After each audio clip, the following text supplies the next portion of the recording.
ఓం శ్రీ గణేశాయ నమః. ఓం శ్రీ సరస్వతే నమః. ఓం శ్రీ గురు దత్తాత్రేయాయ నమః. ఓం శ్రీ లక్ష్మీ నరసింహాయ నమః.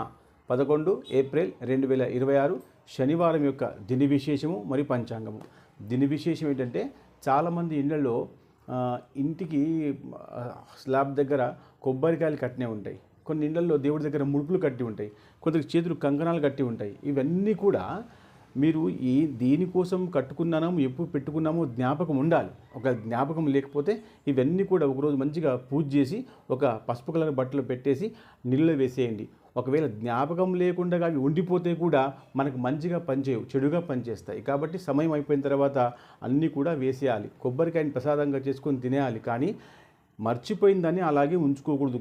కాలం వరకు సంవత్సరాలు ఉంచుకోకూడదు. గుర్తుపెట్టుకోండి. ఒకటోది పంచాంగం ఏంటంటే, స్వస్తి శ్రీ పరాభవనామ సంవత్సరము, ఉత్తరాయణము, వసంత ఋతువు, చైత్రమాసం. ఈరోజు బ్రాహ్మీ ముహూర్తము తెల్లవారి 5:13 నుంచి తెల్లవారి 5:41 వరకు ఈ యొక్క బ్రాహ్మీ ముహూర్తం ఉంటుంది. ఈరోజు సూర్యోదయం ఉదయం 5:45, సూర్యాస్తమయము సాయంత్రం 6:09.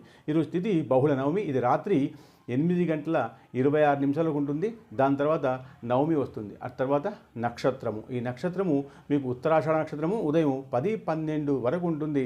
దాని తర్వాత మీకు శ్రవణ నక్షత్రం వస్తుంది. ఆ తర్వాత యోగము, ఇది సిద్ధం యోగము.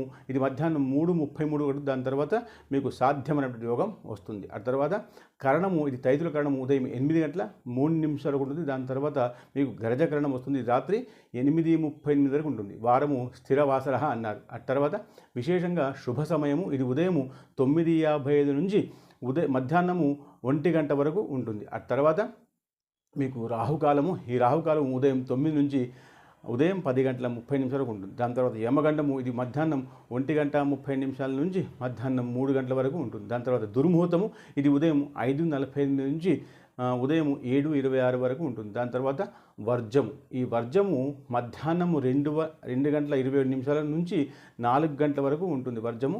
తర్వాత అమృత ఘడియలు, ఇది రాత్రి 12:39 నుంచి రాత్రి 2:21 వరకు ఈ యొక్క వర్జము అమృత ఘడియలు ఉంటాయి.